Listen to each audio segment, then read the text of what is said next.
Dari lantai dasar Sentral Bisnis Jakarta Islamic Center 107.7 FM Radio GIC Suara Peradaban Islam Jakarta. Assalamualaikum warahmatullahi wabarakatuh. Waalaikumsalam. Mitra JC, alhamdulillah senang sekali di pagi hari ini saya Andi Umar hadir kembali menyapa Mitra JC dan apa kabarnya untuk semuanya. Terima kasih sudah senantiasa terus bergabung bersama kami baik di FM 107.7 dan juga di audio streaming di www.islamicstripcenter.org.id dan juga Mitra JC bisa mengikuti siaran kami di pagi hari ini di live Facebook Radio JC, dan jangan lupa pula untuk Anda bisa ikuti siaran kita di channel YouTube kami JIC TV dan juga JIC Channel. Nah Mitra JC, seperti biasa yang Anda ikuti di pagi hari ini selain beraktivitas tentu terus berharap ada kajian, ada program yang terus berikan nutrisi bagi kita semua. Seperti halnya pagi hari ini kami sudah bersama dengan Kepala Subdivisi Pendidikan dan Pengkajian, dan pastinya kami sudah hadirkan sebuah program dan sudah beberapa seri yang kami hadirkan karena kita hadir di program SKS Sharing Knowledge Series. Nah Mitra JC, terasa spesial sekali pagi hari ini untuk Anda. Seperti biasa kalau kemarin kami hadir di hari Senin di jam 9 seperti pagi ini gitu ya. Tapi hari ini spesial kami hadir di hari Rabu, dan lebih spesial lagi kami hadir di sebuah seri yang tentu saja Mitra JC mungkin ke depan kita akan banyak bersentuhan dengan salah satu lembaga atau pondok pesantren yang akan kami angkat di pagi hari ini untuk Anda semua Mitra JC. Dalam hal apa saja nanti akan kita bincangkan karena sudah ada bersama kita Direktur Pondok Pesantren Sulaimaniyah DKI Jakarta, ada Ustadz Hilmi Elmas MAG. Kita akan nanti berbincang bersama beliau. Tapi seperti biasa Mitra JC kita akan sapa terlebih dahulu yang paling cantik. Paling ujung ada Ibu Dr. Rina Uswatun Hasanah MM. Assalamualaikum Bu Dokter, apa kabar? Waalaikumsalam warahmatullahi wabarakatuh. Baik, sehat ya? Alhamdulillah sehat. Terima kasih sudah di tengah-tengah kita. Dan pasti Mitra JC ingin tahu program apa yang akan dihadirkan oleh salah satu subdivisi yang ada di Jakarta Islamic Center di bawah koordinasi dengan Ibu Rina pastinya nanti. Dan di tengah kita sudah ada Pak Ustadz Hilmi. Assalamualaikum Ustadz. Waalaikumsalam. Sehat Ustadz ya? Alhamdulillah. Hari ini sebenarnya kali pertamanya kita ketemu. Betul. Dan kita akan banyak juga berbincang tentang apa sih hubungan antara Indonesia dengan Turki dalam hal ini ranah pendidikan khususnya. Betul. Dan pendidikan Islam pastinya. Untuk itu Mitra JC kita akan nanti berbincang bersama beliau. Dan Mitra JC berkaitan dengan pendidikan Sulaimaniyah juga nanti akan kita banyak melihat kegiatan mobilitas kegiatan nanti di beberapa bulan ke depannya gitu dengan Sulaimaniyah. Tapi pasti kita akan juga berhubungan dan beririsan juga dengan subdivisi pendidikan dan pengkajian. Untuk itu kita dengarkan sebagai opening speech dari Ibu Rina. Silakan Bu Rina. Baik, terima kasih Bang Andi. Sebelumnya saya mau menyapa dulu mungkin Ustadz Hilmi ya, saya panggil Ustadz Hilmi. Coba saya berbicara bahasa Turki sedikit mungkin bisa. Günaydina Zelzen ya. Itu benar atau salah? Günaydina Zelzen itu seperti Itu bahasa Turki tapi ala Indonesia. Pas ya. masih logatnya masih baru belajar. Orang Turki biasa nggak bisa paham itu. Oh gitu. Jadi yang benar gimana tuh Pak bahasanya? Günaydın, nasılsınız? Oh, Beda tipis ya. Oke.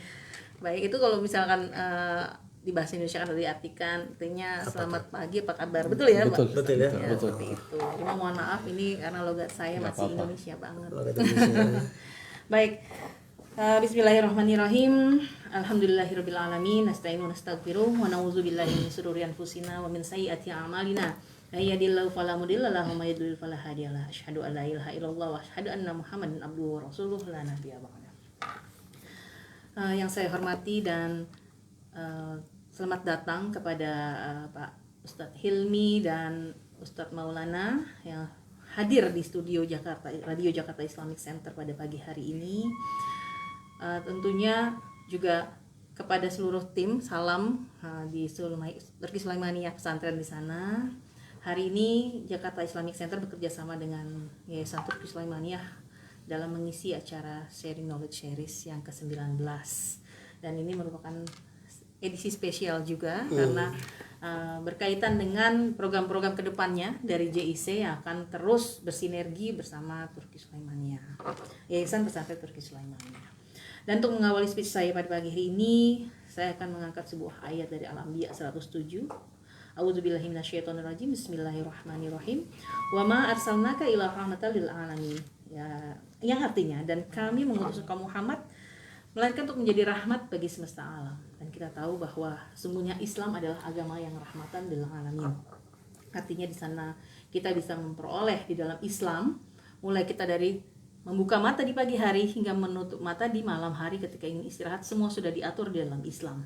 Tak lepas dari pendidikan juga di dalamnya adalah diatur landasan-landasan, kemudian juga tentunya yang berkaitan dengan kemasyarakatan. Jadi sangat tepat sekali dan sangat baik sekali Jakarta Islamic Center, di mana divisi pengkajian dan pendidikan bekerja sama dengan Yayasan Pesantren Turki Sulaimaniyah. Dan tentunya kita tahu bahwa sejarah mencatat hubungan bilateral antara Indonesia dan Turki sendiri ini sudah terjadi dari tahun 1950 ketika itu. Dan jika sejarah lebih lampau lagi bahwasannya pada abad ke-12 banyak mahasiswa-mahasiswa atau pelajar-pelajar Turki yang datang ke Indonesia dalam penyebaran agama Islam di Indonesia, dan itu menjadi satu titik awal kerjasama antara Indonesia dan Turki. Dan tentunya di Jakarta Islamic Center, khususnya divisi pendidikan dan pengkajian dan pendidikan ini ingin memfasilitasi masyarakat agar bisa mendapatkan atau memperoleh informasi, memperoleh edukasi yang berbobot, yang bernilai, dan memiliki manfaat yang besar. Untuk itu, kelanjutan dari siaran kita pada pagi hari ini adalah pembelajaran bahasa Turki, dan tentunya nanti insya Allah Jakarta Islamic Center juga akan bekerja sama dalam pendidikan tahfiz Al-Quran di sini. Semoga semua itu bisa berjalan lancar, dan kami mohon doanya dari semua mitra GIC, semua pendengar radio GIC, dan masyarakat Jakarta dan seluruh Indonesia. Semoga kerjasama ini bisa terjalin terus menerus dan langgeng, sustainability. Baik, seperti itu dari saya. Selanjutnya kami akan menyerahkan kepada moderator Bapak Ade Sohandi. Dan mudah-mudahan mitra GIC juga ikut bergabung bersama kami di sini, yang ingin menanyakan sesuatu hal dan sebagainya bisa langsung ikut di chat kami ya Pak Ade ya. Baik, mungkin dari saya seperti itu dulu, kurang lebihnya mohon maaf. Assalamualaikum warahmatullahi wabarakatuh. Waalaikumsalam warahmatullahi wabarakatuh. Bu Rina, terima kasih. Terasa singkat ya, terlalu singkat malah perasaan kita nih. Satu paparan dari Bu Rina dari pengkajian dan pendidikan ya di Jakarta Islamic Center, yang sebentar kita akan melihat bagaimana terobosan yang dihadirkan oleh Bu Rina dan tim tentunya dalam hal ini dengan Sulaimaniyah. Tadi Bu Rina sampaikan ada nanti pelatihan bahasa Turki, terus juga ada pesantren tahfiz Quran. Seperti apa dan bagaimana nanti akan banyak juga dihadirkan paparannya, karena di samping kami bertiga ada juga salah satu narasumber yang juga akan segera bergabung bersama kita, Ustadz Maulana Malik Ibrahim HE ya. Nanti beliau akan banyak hal memaparkan seperti apa sih kurikulum atau pembahasan pondok pesantren Sulaimaniyah, terkhusus yang mungkin lebih ke di DKI Jakarta, karena memang hadir bersama kita direktur dari Pondok Pesantren Sulaimaniyah DKI Jakarta. Mungkin secara khusus akan banyak mengupas yang di DKI Jakarta, tapi umumnya secara keseluruhan Sulaimaniyah akan dipaparkan oleh kedua narasumber kita. Terima kasih Bu Rina. Baik, sama-sama Pak Ade. Baik, terima kasih ya. Nah, sekarang kita akan langsung juga undang bersama kita di meja siar ini ada Pak Maulana Malik Ibrahim HE. Dari beliau nanti kita akan dapatkan beberapa ragam informasi yang mungkin juga mitra JC ingin dapatkan informasi ini berkaitan dengan kurikulum, profil dari Pondok Pesantren Sulaimaniyah. Tapi sebelum nanti, silakan Pak Maulana kami undang langsung di meja siar ini. Ya, ini Pak Maulana, beliau hari ini tetap sebagai salah satu pendidik dari Sulaimaniyah. Betul ya Pak Isan? Saya akan sapa terlebih dahulu Pak Maulana. Assalamualaikum Pak Maulana, apa kabar? Waalaikumsalam warahmatullahi wabarakatuh. Kabar baik, alhamdulillah. Sehat ya, terima kasih sudah hadir di tengah sibuknya untuk Andi Umar dan juga untuk mitra JC yang ingin tahu banyak tentang Sulaimaniyah tentunya ya.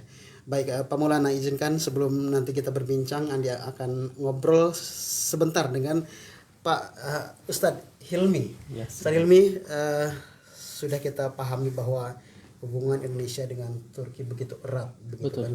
Tapi mungkin tidak juga banyak tahu tentang sejarah sejak kapan sebenarnya hubungan itu begitu akrab, kuat, dan dalam hal ini ranah pendidikan semakin bertambah keakraban tersebut gitu kan.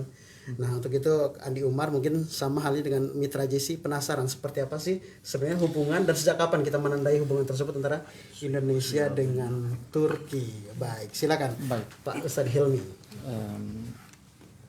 Alhamdulillah Rabbil Alamin wassalatu wassalamu ala Sayyidina Muhammadin wa ala alihi wa sahbihi ajma'in. اللهم ارزقنا حفظ المرسلين وإلهام الأنبياء وفهم الأولياء بكرمك يا أكرم الأكرمين وبرحمتك يا أرحم الراحمين اللهم بحب ذاتك تحصنا يا الله لا إله إلا الله سيدنا محمد رسول الله حقا وصدقا أعوذ بالله من الشيطان الرجيم بسم الله الرحمن الرحيم. Terima kasih banyak Bapak Moderator. Alhamdulillah kami pun sangat senang hadir pada pagi hari ini. InsyaAllah hari ini saya akan membahas sedikit tentang sejarah Turki dengan Indonesia. Ya. Tapi pada umumnya bukan Indonesia saja, Indonesia yang sekarang Asia Tenggara. Maksudnya orang Muslim yang ada di sini, mulai dari Thailand sampai ke Nusantara. Jadi hubungan Turki dengan Asia Tenggara mulainya kurang lebih 500 tahun lalu. Jadi 1530-1540-an. Cukup lama ya. Ya, cukup lama. Jadi pada waktu itu kan seperti mana diketahui ada penjajah Portugis dengan Spanyol yang sudah sampai ke daerah sini, apalagi di Melaka dan di Samudra Pasai di Aceh. Jadi pada waktu itu di sini ada banyak kesultanan yang masing-masing di Sumatera ada puluhan, di Jawa juga ada banyak lagi, dan Islam belum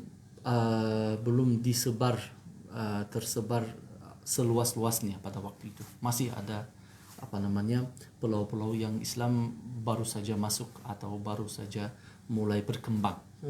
Jadi pada waktu itu Portugis datang ke Melaka dan sudah menghabiskan, menyerang Melaka dan menaklukkan kesultanan di Melaka.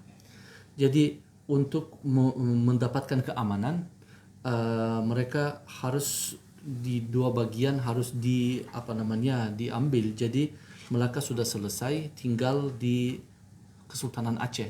Pada waktu itu ada Kesultanan Aceh.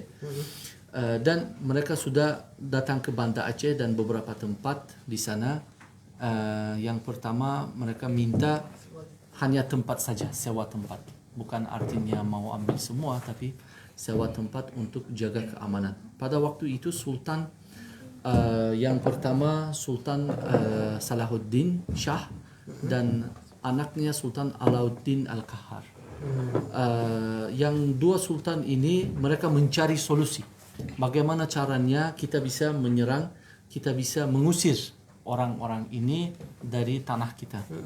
Jadi karena ada banyak orang yang pergi ke haji, mereka sudah tahu bahwa di Timur Tengah ada khalifah di Istanbul yang belum pernah menolak orang yang minta bantuan.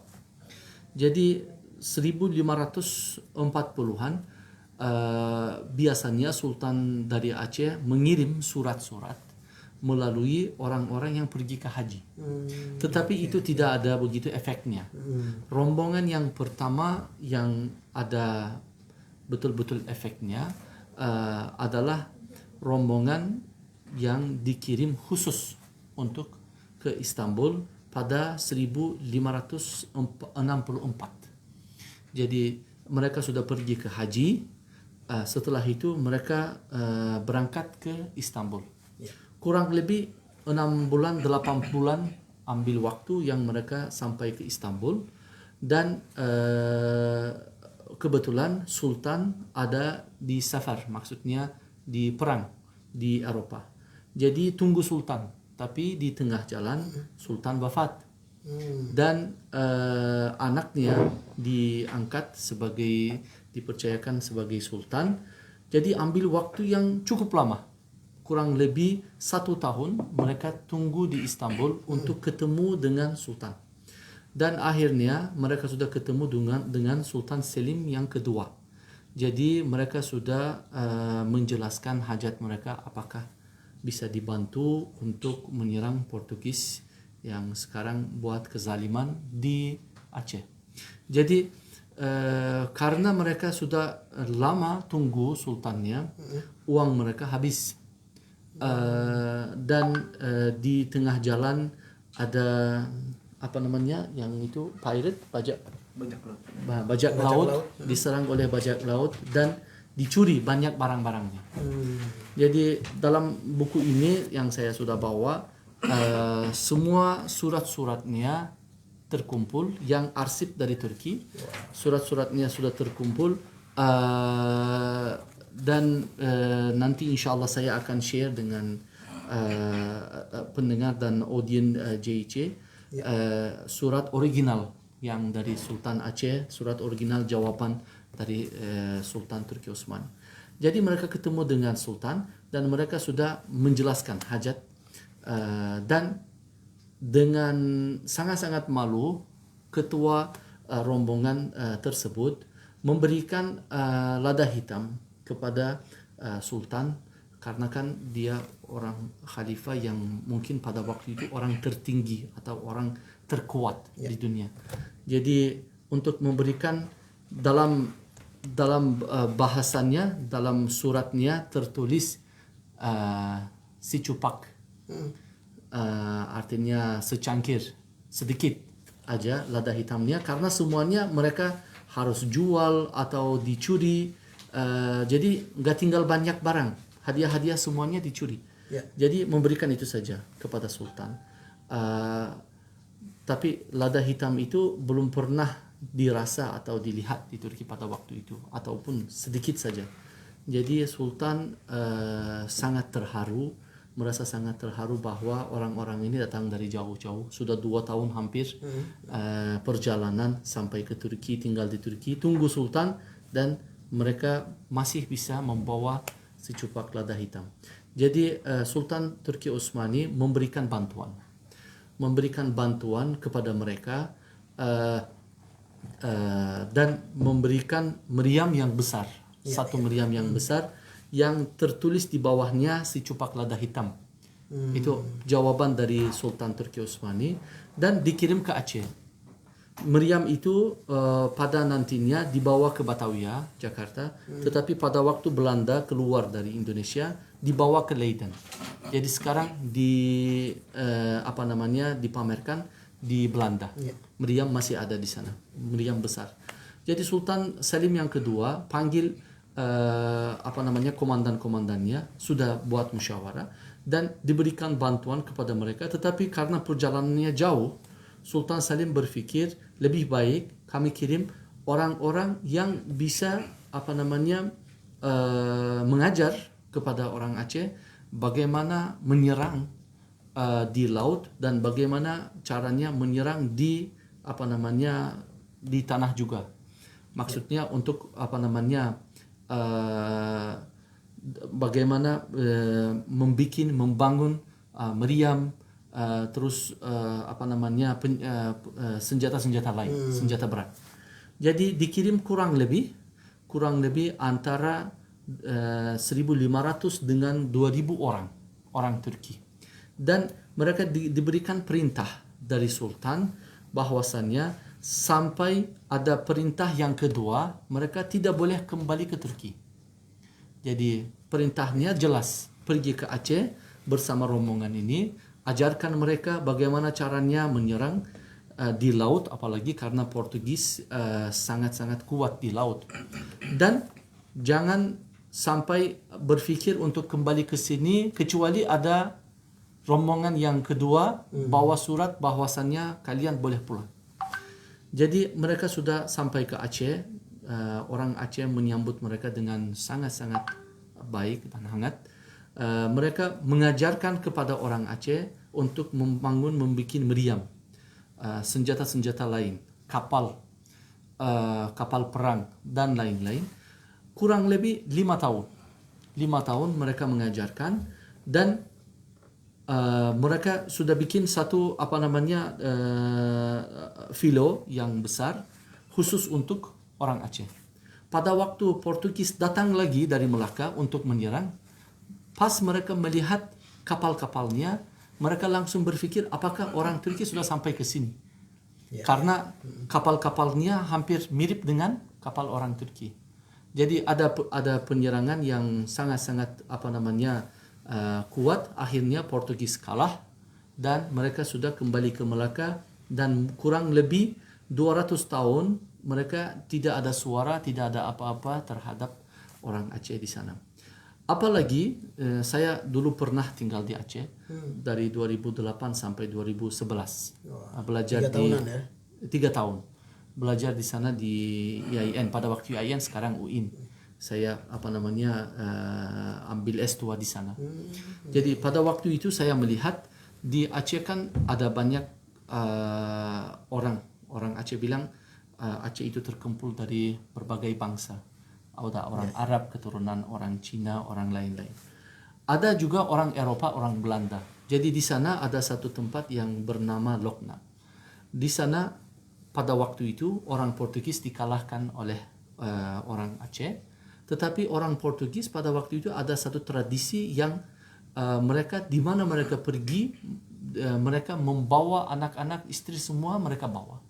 Jadi karena mereka sudah kalah di sana, istrinya, anaknya, semua keluarganya juga dijatuhkan di tangan orang Aceh. Tapi orang Aceh itu bukan seperti orang Eropa yang pada waktu itu. Orang Aceh memberikan tempat dan memberikan satu tempat yang khusus untuk mereka dipagari tempat itu, dan sampai mereka membuat satu gereja buat mereka. Mereka bilang kalian tidak boleh keluar dari sini, tetapi kalian bisa bekerja di dalam, bisa hidup di dalam.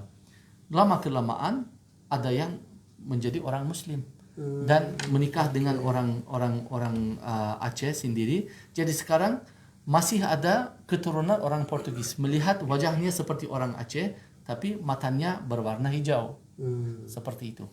Jadi orang Turki yang sudah datang ke sana yang 2000 orang, mereka bekerja tetapi tidak ada perintah untuk kembali. Dan Sultan Salim pun beberapa tahun lagi meninggal. Jadi tidak datang yang apa yang mereka harap, tidak sampai ke Aceh. Jadi akhirnya Sultan Salahuddin Shah di sana beliau menawarkan kepada orang Turki bahwa sepertinya tidak ada perintah. Jadi kalian tinggal aja bersama kami, menikah dengan orang-orang di sini dan menjadi orang sini. Jadi mereka terima dan mereka menikah dengan orang lokal di sana dan diberikan 2 atau 3 kampung yang besar. Kampung yang terbesar namanya Kampung Bintai. Itu dikhususkan untuk orang Turki. Orang Turki ya. Orang Turki. Jadi mereka menjadi seperti orang Aceh, orang Indonesia. Jadi bertahun-tahun anak-anaknya sudah terbesar, mereka tidak kembali ke Turki lagi. Mengorbankan diri untuk masalah ini. Tetapi dengan sayangnya pada waktu tsunami, Kampung Bintai itu hampir semuanya tewas. Karena itu sangat dekat dengan laut. Sangat cantik tempatnya, jadi hampir semuanya tewas. Pada waktu itu saya 2008 saya sempat bertemu dengan salah satu kakek yang keturunan orang Turki. Beliau masih ada barang-barang sedikit dan masih ada makanan-makanan sedikit yang berbau Turki. Maksudnya ada khas Turki ya? Betul. Ada misalnya sup yang kita sering makan di Turki, di sini tidak ada. Di Indonesia, di Jawa saya nggak ketemu, tapi di Aceh ada. Katanya beliau ini ibu saya, kakek saya yang mengajarkan kepada kami. Ini dari dari dulu dimasak di sini. Dan ada misalnya pada waktu saya masuk, beliau berdiri dan terus peluk saya seperti orang Turki. Orang Indonesia biasanya bersalaman. Tapi yang di sana saya melihat hampir seperti kami, mereka katanya ini saya juga belajar ini dari ayah saya. Beliau beberapa tahun kemudian meninggal. Jadi banyak orang Turki keturunan, orang Turki yang ada di sana sudah meninggal dunia. Termasuk si kakek tadi Ya, si kakek meninggal dunia. Jadi sekarang kampung Bintai masih ada, tetapi warganya sangat sedikit dan banyak pendatang yang sudah masuk ke sana. Jadi ini periode pertama hubungan Turki dengan Indonesia Nusantara, apalagi Kesultanan Aceh. Ini yang pertama. Jadi saya lanjutkan periode kedua atau ada pertanyaan? Boleh. Nanti lanjut aja nggak apa-apa. Dari pertama Periode kedua ke dan periode kedua. dan periode ketiga. Ada tiga periode ya. Ya. Periode kedua mulainya ini sebenarnya hubungan Turki Utsmani dengan hubungan Kesultanan Aceh atau Kesultanan di Jawa terus berlanjut 1600-an, 1700-an, tapi sekedar kiriman surat atau hadiah itu saja. Kalau masalah bantuan militer atau lain-lain tidak ada lagi. Karena Turki Utsmani sudah mulai menurun, sedangkan Belanda dan British di sini sudah mulai sangat-sangat kuat di sini. Jadi periode yang kedua 1840-an.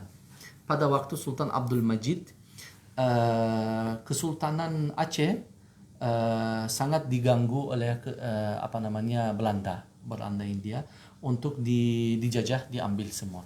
Jadi pada waktu itu Sultan Mansur Shah dikirim rombongan ke Turki untuk minta bantuan, untuk minta disahkan sebagai tanah Turki Utsmani agar Belanda nggak bisa masuk. Tapi pada waktu itu Turki Utsmani situasinya sangat-sangat kurang kuat. Maksudnya kuatnya sudah berkurang, ada banyak musuh-musuh di sana, jadi mereka nggak bisa bantu. Tetapi Sultan Abdul Majid dan adiknya Sultan Abdul Aziz dan anaknya Sultan Abdul Hamid yang kedua, yang bertiga ini mereka semuanya pikirannya sama. Pikirannya Muslim, kaum muslimin yang ada di Asia Tenggara tidak boleh ditinggalkan.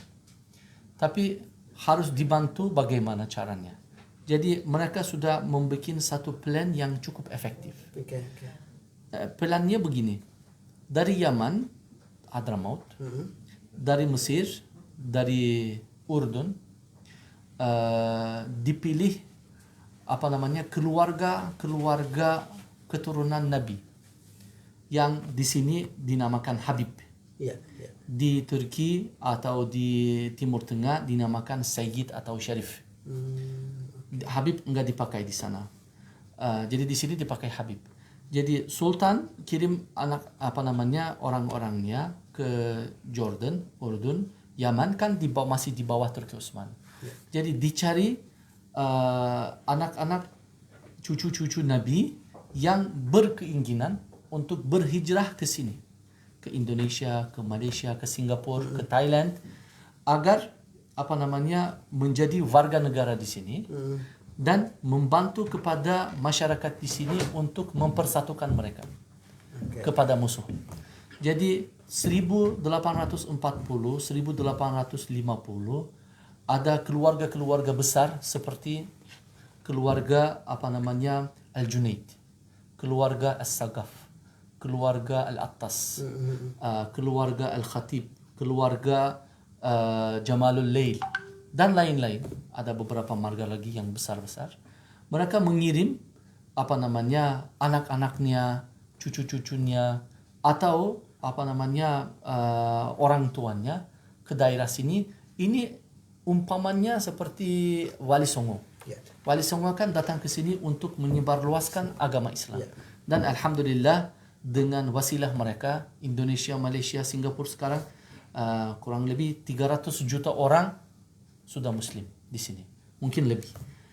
Yang tugas Habib-Habib ini adalah untuk mempersatukan semua orang Muslim yang ada di sini yang sudah pecah belah. Banyak ada di Jakarta, ada di Jawa, ada di Sumatera, tapi semuanya terpecah belah dan tidak bisa digabung. Jadi perlu satu orang atau satu benda yang mereka semuanya bisa menghargai. Artinya Habib seorang yang semua orang Muslim pasti bisa datang dan pasti bisa dengarkan kata-katanya. Jadi mereka ini diberikan paspor Turki Utsmani dan dikirim ke sini. Ada di Jakarta pada waktu di Batavia, ada di Singapura dan ada di Malaysia, ada di Johor, di Kuala Lumpur, di Patani di atas di Thailand dan lain-lain. Jadi mereka datang ke sini, mereka disambut dengan sangat-sangat baik warga di sini dan lama kelamaan mereka sudah menjadi orang-orang terkaya di sini, orang-orang terpercaya di sini oleh masyarakat. Jadi plan yang kedua ini tahap pertama. Tahap yang kedua, Turki Utsmani mengirim ke sini konsulat secara resmi. Maksudnya yang seperti ada di sini kan kedutaan. Pada waktu itu karena tidak ada negara, tidak ada kedutaan, tapi ada konsulat. Jadi orang di Turki Utsmani dikirim konsulat ke Jakarta satu dan di Singapura satu orang. Yang di Singapura satu orang, saya pernah pergi ke makam beliau di Singapura. Beliau wafat di Singapura. Namanya Ahmad Ataullah Effendi. Beliau datang ke sini 1901 dan untuk di Batavia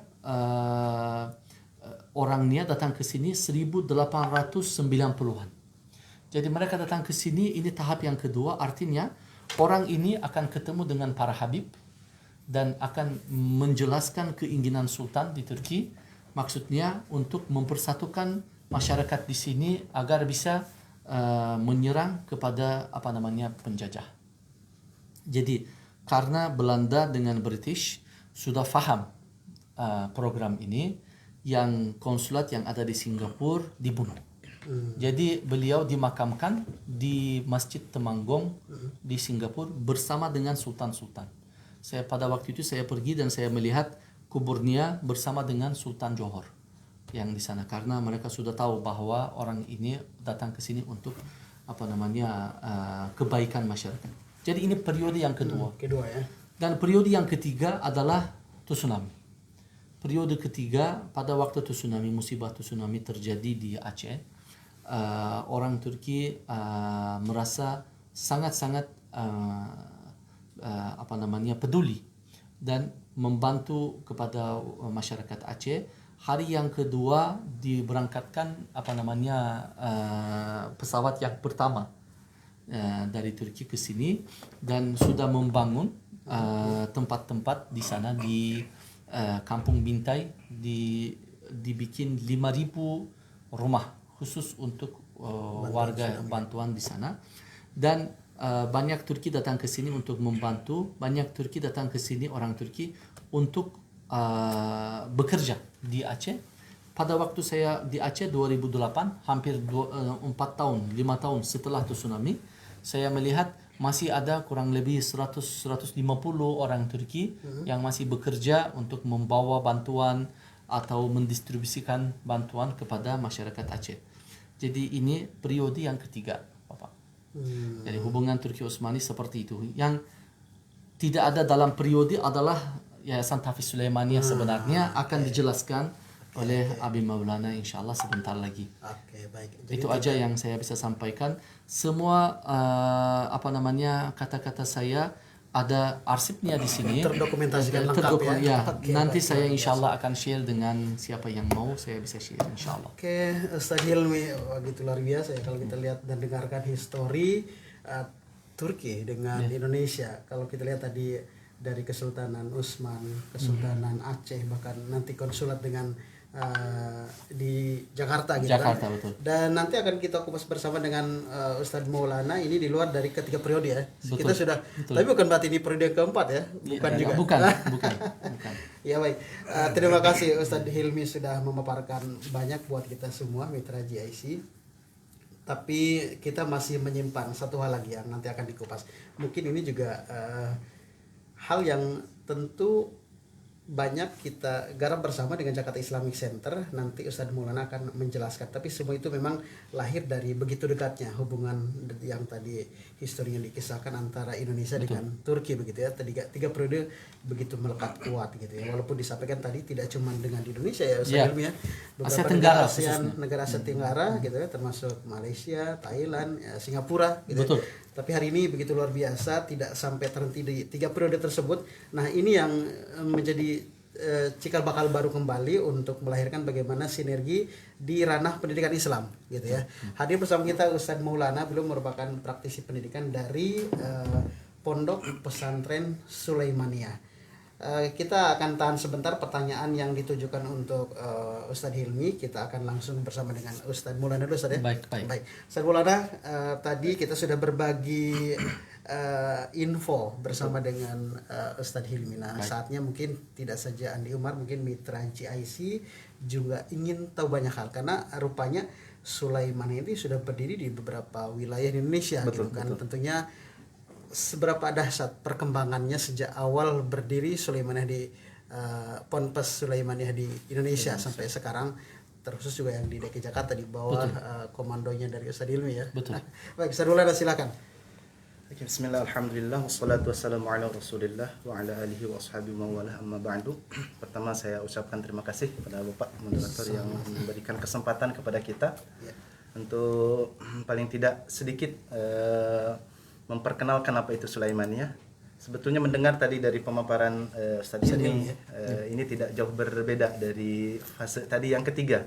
Mungkin bisa jadi lanjutannya meskipun bukan fase yang keempat, tapi ini masih merupakan kepedulian saudara-saudara kita Muslim di Turki yang ketika pada waktu datang ke Aceh untuk menyampaikan bantuan secara materi, dan selanjutnya memang keberadaan Sulaimaniyah tidak jauh beda dari waktu itu. Kita ingat tsunami di Aceh penghujung 2004 dan Sulaimaniyah sendiri datang ke Indonesia itu 2005. Jadi tidak jauh dari sana. Artinya apa? Ini bentuk dari kepedulian yang lain. Bukan hanya materi, tapi mereka berkeinginan untuk berpartisipasi dalam pendidikan juga di Indonesia. Sehingga alhamdulillah 2005 kemudian terbentuklah sebuah yayasan. Kita ingat salah satu hadis Rasulullah SAW, beliau bersabda, la tazalu ta'ifatun min ummati qa'imatan bi amrillahi la yadurruhum man khadalahum aw khalafahum hatta ya'ti amrullah wa hum zahiruna 'alan nas. Sampai nanti waktunya hari kiamat, pasti di muka bumi ini ada paling tidak satu kelompok, yang mana satu kelompok itu akan berpegang teguh terhadap ajaran Allah Subhanahu wa taala, akan berdakwah di jalan Allah Subhanahu wa taala, di mana tidak ada kelompok manapun yang bisa memberikan madarat kepada mereka. Sampai kapan? Sampai hari kiamat datang dan mereka akan Allah Subhanahu wa taala jadikan orang-orang yang unggul di antara manusia.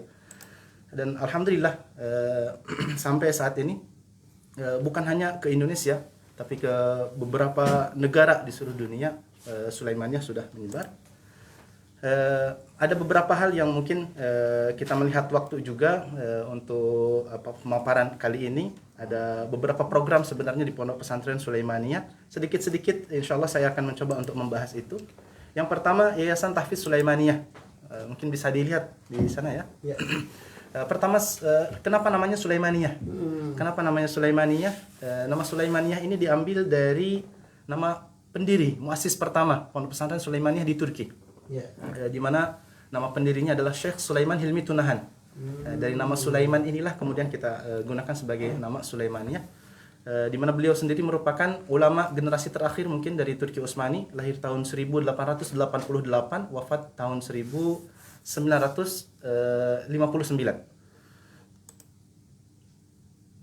Bermula dari tahun 2005 tadi, pas satu tahun berselang ya Pak dari setelah tsunami itu sendiri.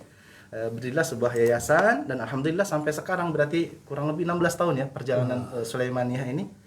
Sudah lebih dari 1.400 santri yang sudah diberikan beasiswa ke Turki. Jadi bukan santri yang sedang aktif belajar di Indonesia, tapi santri yang sudah diberangkatkan ke Turki. Karena untuk berangkat ke Turki mereka akan dididik dulu di Indonesia. Kayak nanti kalau sudah selesai pendidikan Indonesia baru berangkat ke Turki. Artinya apa? yang sekarang lagi dididik di Indonesia lebih daripada 1.400. Jadi yang 1.400 adalah 1.400 bukan jumlah yang di Indonesia ya, Bukan, tapi yang bukan. diberangkatkan Mereka ke yang sudah Turki. berangkat ke Turki. Setelah melalui proses betul. Dan di antaranya itu ada yang sudah pulang ke Indonesia, mereka mengabdi dan mereka mengajar di pondok-pondok pesantren Sulaimaniyah. Alhamdulillah hingga saat ini lebih dari 5.000 santri Pak yang sedang aktif belajar di pondok pesantren Sulaimaniyah di seluruh Indonesia, lebih dari 12 provinsi, mulai dari Aceh, Sumatera Utara sampai paling timur itu Goa Pak, Makassar ya, di Sulawesi dan di Lombok. Itu yang paling ya, insyaallah mudah-mudahan dengan doa dari semuanya kita akan terus untuk menyentuh bagian Indonesia paling timur juga, termasuk di Papua Pak insyaallah. Lebih dari 60 cabang, di mana 60 cabang ini memang tersebar di beberapa daerah di Sumatera, di DKI Jakarta pada khususnya, di Jawa Barat, Jawa Tengah, Jawa Timur, Kalimantan, Sulawesi dan Nusa Tenggara Barat. Kalau kita lihat persebarannya ini untuk per tahun 21 awal ada di Sumatera, Jawa, Kalimantan. Di mana di Pulau Jawa sendiri, DKI Jakarta dan Banten itu ada 11 cabang untuk saat ini, Pak. Ya, ini yang ada di bawah kepemimpinan dari Ustadz Hilmi Elmas. di Jawa Timur justru Di lebih Jawa banyak ya. Timur 12 cabang betul. Di Jawa Timur 12 cabang, Yogyakarta 3, Jawa Tengah 9, Jawa Barat 9. Ini tidak termasuk cabang-cabang yang insya Allah untuk tahun pelajaran yang baru akan dibuka, termasuk JIC insya Allah. Itu belum termasuk di yang belum, ini ya? belum. Ini yang sudah aktif sekarang 11 cabang. Iya betul, 11 Di cabang. Jakarta dan Banten ya. Ya insya Allah dengan ikut sertanya kerjasama ini insya Allah bisa memberikan kesempatan seluas-luasnya dan sebanyak-banyaknya kepada generasi muda Indonesia yang berkeinginan untuk menghafalkan Al-Quran insya Allah. Di beberapa tempat di Sumatera, Iya. di Kalimantan, di Banjarbaru ada 1 cabang, di Sulawesi, di Goa. Selanjutnya keunggulan Sulaimaniyah itu apa saja? Yang pertama fasilitas dan akomodasi yang lengkap. Ini yang kita biasanya juga dicari oleh calon santri ya. betul. Karena kita yakin setiap orang tua ketika mau memondokkan santri pasti mereka mencari tempat yang bagaimana ya supaya anak-anaknya bisa belajar dengan tenang, dengan nyaman. Dan ini fasilitas yang coba kita berikan kepada anak-anak santri. Sebetulnya ada satu hal yang saya dapat dari ustaz-ustaz kita di Turki, Pak. Dan ini sebuah pemikiran yang luar biasa. Mereka bilang mengambil dari sabda Rasulullah SAW, khairukum man ta'allama al-Qur'ana wa 'allamahu. Sebaik-baik kalian adalah orang yang mempelajari Al-Qur'an kemudian mengajarkan Al-Qur'an. Spirit ini rupanya ya. Betul. Berarti menurut Rasulullah SAW, versi beliau yang manusia yang paling terbaik adalah orang-orang yang memiliki hubungan dengan Al-Qur'an, belajar mengajarkan Al-Qur'an. Iya. Maka sesungguhnya santri ini adalah orang-orang yang Rasulullah sebutkan dalam hadis ini. Maka kata ustaz-ustaz kita sudah sepantasnya lah mereka mendapatkan fasilitas-fasilitas yang terbaik. Jadi jangan ironis. Mereka orang versi terbaik menurut Rasulullah SAW, akan tetapi fasilitasnya seadanya. Ya, maka inilah yang kita coba berikan kepada mereka sebagai orang-orang terbaik menurut Rasulullah SAW yang sebetulnya berhak mendapatkan fasilitas terbaik pula. Ini salah satu gambaran mungkin dari Pondok Pesantren Sulaimaniyah, di mana kita memiliki standar tertentu, Pak. Iya. Untuk bisa disebut dengan cabang Pondok Pesantren Apakah ini sama Sulaimaniyah. di semua cabang? Ya, standarnya sama, Pak. Standar ini ya. Tempat tidurnya sama, tempat lemarinya sama gitu kan. Iya. Iya. Yang kedua, Pak, metode tahfiz unggulan. Alhamdulillah, justru ini yang kita unggulkan sebagai program kita, Pak. Kita sebut dengan metode tahfiz Turki Utsmani. Mungkin berbeda dengan kebanyakan metode tahfiz yang dipakai di Indonesia dan sangat berbeda. Tapi alhamdulillah dengan metode ini itu bisa mengantarkan anak-anak yang memiliki keinginan untuk menghafalkan Al-Qur'an, mereka bisa menghafalkan Al-Qur'an dalam waktu yang cepat tapi dengan kualitas yang bagus. Dan alhamdulillah ini sudah kita buktikan dalam waktu 16 tahun ini. Dan metode itu sudah diterapkan di 60 cabang tadi itu. Betul, Sama ya. semuanya sama. Untuk metode semuanya sama, sistem pengontrolan semuanya bisa dilihat dari pusat. Dan meskipun di Indonesia ini tergolong sistem yang baru, tapi sebetulnya di Turki Utsmani zaman dulu itu sudah dipakai ratusan tahun. Ya, jadi sistem tahfiz ini sudah memang semenjak lama dipakai di Turki, dan alhamdulillah ini membuktikan bahwa anak-anak kita sanggup untuk menghafalkan Al-Qur'an, apalagi ketika mereka dipertemukan dengan sistem yang bagus, kayak kemudian dibimbing oleh para pembimbing-pembimbing yang bagus. Dan di Sulaimaniyah sendiri alhamdulillah semua pengajar Sulaimaniyah adalah lulusan Sulaimaniyah sendiri, Pak. Jadi mereka yang mengajarkan sistem tahfiz ini adalah orang-orang yang sudah menghafalkan dengan sistem tahfiz yang sama, sehingga Alumni mereka metode tersebut ya. betul, sehingga ketika mengajarkan mereka sudah paham Iya. sistemnya seperti apa. Yang ketiga bahasa Arab dan bahasa Turki. Jadi tidak berhenti di menghafalkan Al-Qur'an. Setelah hafal Al-Qur'an, mereka nanti akan belajar nahunya, sorofnya, bahasa Arabnya, kitab kuning kita istilahkan, dan bahasa Turki. Kenapa bahasa Turki? Karena nanti mereka akan lanjut di Turki, bahasa sehari-hari, bahasa Turki akan menyelesaikan pendidikan kitab kuningnya nanti di sana. Sebagai pembekalan ya. ketika Sebagai di pembekalan, sana mereka udah nggak kaget untuk penggunaan bahasa itu ya. Betul. Yang keempat, pendidikan di Indonesia, beasiswa pendidikan di Indonesia dan di Turki. Jadi pendidikan yang kita berikan kepada anak-anak kita itu bentuknya beasiswa. Beasiswa dalam bentuk, alhamdulillah ada saudara-saudara kita di Turki yang menginginkan untuk jadi orang tua asuh. Santri-santri yang kita kirimkan ke Turki, mereka semua pembiayaannya ditanggung oleh orang tua asuh yang ada di sana. Nah, di Turki alhamdulillah kita sudah seperti itu. Insya Allah di Indonesia dalam waktu ke depan kita menginginkan seperti itu, dan kita memang dituntut untuk mandiri. Setiap pondok harus dihidupkan oleh masyarakat sekitar. Harus merasa dimiliki oleh tadi orang tua asuh itu justru dari sono ya, dari Turki sendiri ya. Untuk santri-santri kita yang diberangkatkan ke Turki, selama mereka di Turki itu memiliki orang tua asuh di sana.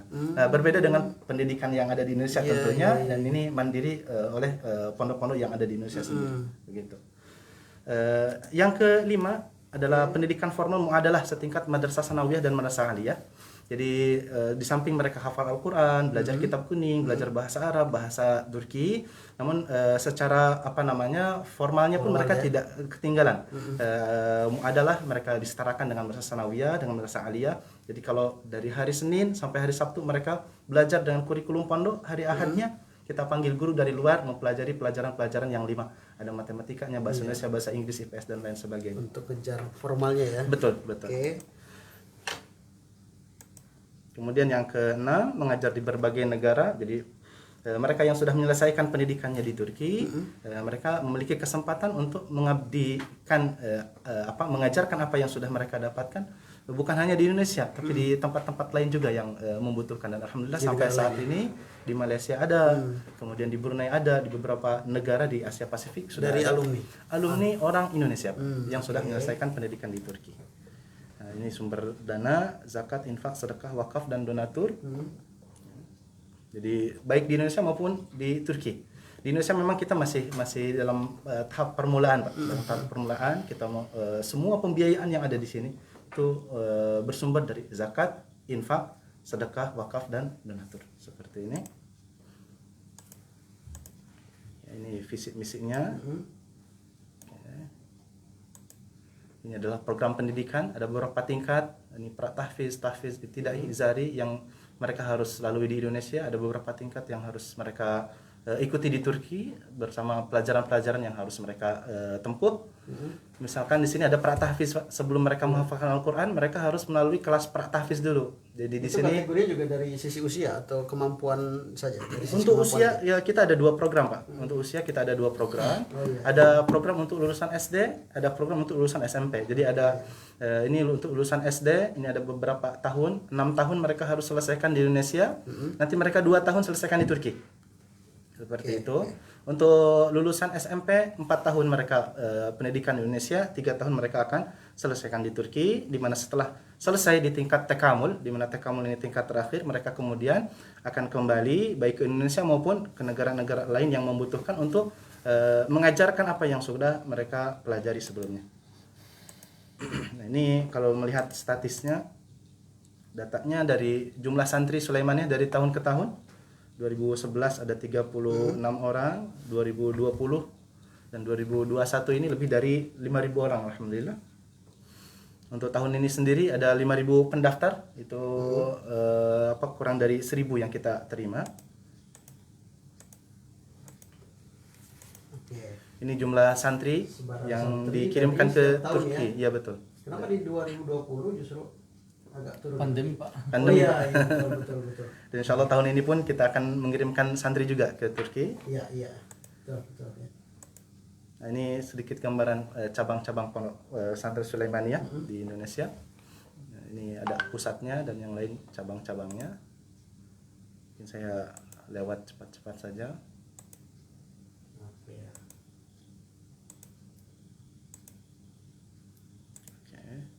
Ini mengenai Pondok Pesantren Sulaimaniyah. Sebetulnya ada beberapa program lagi. Ini tergantung waktu saja. Oke, mungkin nanti Ya. kita akan bedah di next. Oke. Ya. Mungkin secara singkat saja Pak ya. Di sini Sulaimaniyah itu tadi program unggulan tahfiz. Ada studies in Turkey. Ini untuk membuka kesempatan untuk teman-teman kita lulusan SMA yang mau kuliah di Turki. Ini Mereka kuliah di perguruan Turki tinggi kategori sambil ya, tinggal di Pondok Pesantren Sulaimaniyah di Turki, Pak. Tinggalnya di sana, tapi kampus-kampus bisa cari di. Mereka kami pilih sendiri, Pak. Sambil tinggal di Pondok Sulaimaniyah, Hisar Global ini untuk travelnya, Pak. Ini untuk penerbitnya, penerjemahan dari buku-buku berbahasa Turki, bahasa Arab. Kemudian ini ada Enderun Islamic Press School, ini untuk kindergartennya, Pak. Iya. Pendidikan anak usia dini, insya Allah di Jakarta pun tahun ini kita akan buka, Pak. Tapi semua ini bukan kategori unit usaha dari Yayasan Taman Sulaimaniyah, bukan ya, tapi produk-produknya ya. Betul. Jadi semua keuntungan yang didapat dari sini itu untuk kebutuhan santri-santri di Pondok Subsidi Sulaimaniyah. buat Iya. itu ya. Betul. Baik. Wah, sebenarnya kita ingin panjang bicara tentang beberapa produk dari Sulaimaniyah ya, tapi mungkin kita perlu waktu khusus lagi untuk membedah satu Iya, persatu. betul. Pak Maulana, jangan khawatir Mitra JC, untuk Anda yang ingin membutuhkan atau mendapatkan beberapa informasi tentang yayasan atau pondok pesantren Sulaimaniyah, nanti mudah-mudahan kita di SKS edisi berikutnya Bu Rina berikan kesempatan kembali untuk Ustaz Maulana dan Ustaz Hilmi memaparkan banyak hal terobosan berikutnya seperti tadi yang sudah ditampilkan di layar bagian akhir ini. Nanti coba akan kita bedah di kesempatan lain. Baik Mitra JC, sebelum kita akhiri ada beberapa pertanyaan yang harus kita respon. Sepertinya ini yang pertama kita ke Bu Aisyah di Pulau Gebang. Ini seperti pertanyaan buat Ustadz Hilmi nih. Apakah Turki saat ini masih didominasi oleh Muslim? Karena kita tahu bahwa saat ini Turki dikenal sebagai negara liberal nih. Nah, bagaimana nih Ustadz Hilmi? Ya. Itu kan dominasi maksudnya kalau dari segi masyarakat Turki itu 99% orang Muslim. Tetapi secara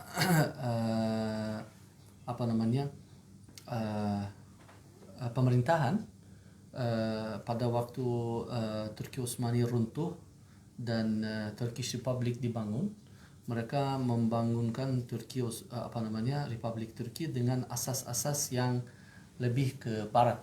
Jadi dari segi agama, dari segi pemerintahan, itu ada yang bagian yang kita bisa katakan sekuler.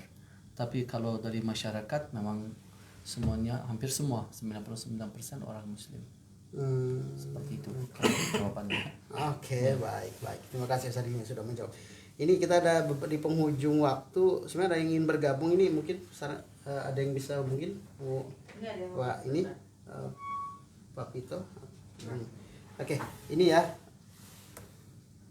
yang sudah menyapa tadi Bu Aisyah dari Pulau Gebang. Masih ada sebenarnya dari Pak Mujib di Ciputat, tapi kita coba sapa dulu yang Waalaikumsalam. Coba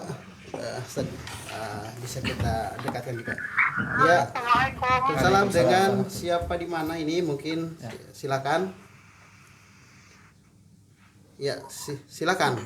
Putus-putus ya Pak ya? Enggak, di sininya jelas Bu. Silakan Bu. Dengan siapa di mana Bu? Jelas. Oh ya. Dengan Ibu Vila Pak, saya di Pulau Gebang. Silakan Bu Pila. Iya, kebetulan anak saya insya Allah tahun depan mau saya masukin di Sulaimaniyah ya Pak ya. Insya Allah kalau misalkan rezekinya lulus di sana ya Pak. Nah ini yang saya ingin tanyakan kepada Ustadz Hilmi dan Ustadz Maulana. Untuk tafsirnya itu apa ada ininya Pak gitu, jangka waktunya misalkan harus selesai 2 tahun atau setahun gitu Pak untuk tafsirnya. Targetnya. Maaf, anak Ibu lulusan SD atau lulusan SMP, Bu? SD Pak, mau naik kelas 6 ini, jadi tahun depan insya Allah. Terus untuk, maaf ya Pak ya sebelumnya, untuk ininya dia ahlu sunnah atau apa ya Pak ya di Sulaimaniyah ini? Mungkin mazhab mungkin ya. Oke. Baik. Nah, satu lagi ya Pak, kebetulan yang saya tahu ini kan di Turki ini mau menggunakan Imam Hanafi ya Pak. Ya. mazhab Hanafi. Halo. Ya, oke, lanjut Bu. Ya, lanjut Bu. Selama biar di Indonesia tetap kalimat ya Oke. bahan pastinya. Oke, baik Bu. Terima kasih Bu Vila ya. Oke, baik. Akan segera kita respon. Baik, sukses selalu untuk Ibu Vila ya. Assalamualaikum. Waalaikumsalam warahmatullahi wabarakatuh. Bu Vila. Ya. Jadi target capaian. Jadi kita bisa mulai dari pertanyaan terakhir. Oh, iya. Masalah mazhab. Oke. Masalah mazhab saya pernah ditanya juga oleh satu wali murid. Katanya berapa orang sudah berangkat ke Turki sampai sekarang? Saya bilang 1.400. Yang seperti tadi layar ya. 1.400 orang sudah berangkat ke Turki. Jadi beliau tanya lagi, berapa persen atau berapa orang dari 1.400 orang yang sudah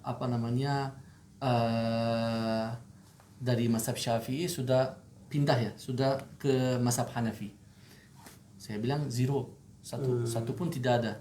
Artinya tetap dengan mazhab yang tetap pertama saat dengan Indonesia ya? karena kenapa? Mazhab Hanafi, mazhab Syafi'i, mazhab Hambali dan mazhab Maliki adalah mazhab yang disahkan, sudah sah 4 mazhab. Jadi kalau mazhab Syafi'i ikut dengan mazhab Syafi'i, kalau mazhab Hanafi ikut dengan mazhab Hanafi.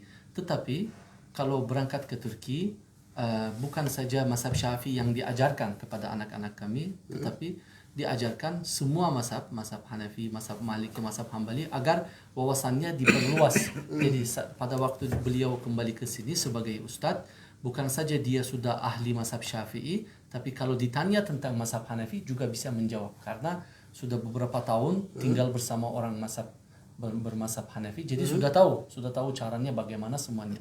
Saya sudah 15 tahun ada di sini, masih mazhabnya sama mazhab Hanafi, saya nggak pindah. Dan Abi Maulana sudah 10 tahun lebih dengan Yayasan Tahfiz Sulaimaniyah, mazhabnya juga hampir mazhab Syafi'i. Jadi itu sama sekali tidak ada paksaan atau tidak ada apa-apa. Ini yang pertama. Yang kedua, masalah ahli sunnah. Kita sudah diteliti dengan sangat dalam oleh Kementerian Agama Republik Indonesia dari tahun 2007 sampai 2012. Jadi 2012 mereka sudah puas bahwa yayasan ini Ahli Sunnat wal Jamaah dan ajaran mereka itu tidak ada apa-apa di dalamnya. Jadi diberikan kesempatan untuk menandatangani kerjasama antara Kementerian Agama Republik Indonesia dengan Yayasan Tahfiz Sulaimaniyah, dan kita bersama-sama sudah memberangkatkan ratusan murid di bawah payung Kementerian Agama Republik Indonesia ke Turki. Jadi tidak ada masalah dengan itu. Jadi juga ada keterlibatan dari Kementerian Agama juga ya. Tidak ada masalah dengan itu. Dan untuk tahfiz mungkin Abi Maulana bisa jawab. Oke, silakan Ustaz. Untuk target tahfiz tentunya ada ya. Dan ini tadi tergantung dia ikut program yang mana. Oleh karena tadi Ustaz Hilmi juga tanya anak ibu itu lulusan SD atau SMP. Untuk lulusan SD sendiri tadi sepintas kita sudah lihat ketika anak-anak masuk mereka akan mengikuti program pra-tahfiz.